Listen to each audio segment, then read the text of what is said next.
আপনার এমন কোনো গোপন আমল আছে কি যা শুধু আপনার ও আল্লাহর মধ্যে সীমাবদ্ধ? দুনিয়ার জীবনে আমাদের প্রধান দায়িত্ব হল নিজের আমলনামা সমৃদ্ধ করা। সমৃদ্ধ আমলনামার মাধ্যমে আল্লাহর নৈকট্য লাভ করা, আর আল্লাহর নৈকট্য লাভের বড় মাধ্যম হল গোপন ইবাদত।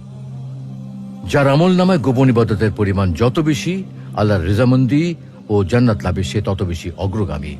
সেজন্য আমাদের প্রত্যেকের জীবনে এমন কিছু গোপন আমল থাকা উচিত যেমন শুধু আপনি আর আল্লাহর মধ্যেই সীমাবদ্ধ। পৃথিবীর কোনো মানুষ এ ব্যাপারে কিছুই জানবে না।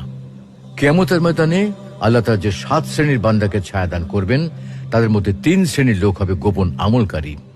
নবী করিম সাল্লাল্লাহু আলাইহি ওয়াসাল্লাম বলেন, সেদিন 7 শ্রেণীর ব্যক্তিকে আল্লাহ তার আরশের ছায়া আশ্রয় দেবেন, যেদিন আল্লাহর আরশের ছায়া ব্যতীত আর কোনো ছায়া থাকবে না।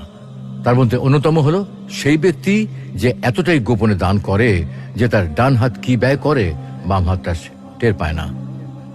অতঃপর সেই ব্যক্তি যে নির্জনে আল্লাহকে স্মরণ করে, ফলে তার 2 চোখ দিয়ে অশ্রু প্রবাহিত হয়।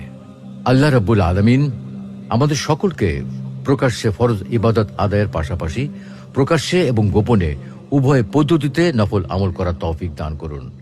অবস্থা অনুসারে কখনো প্রকাশ্যে করার তৌফিক দান করুন, আবার গোপনে করার মাধ্যমে তার নৈকট্য অর্জন করার তৌফিক দান করুন। আমিন।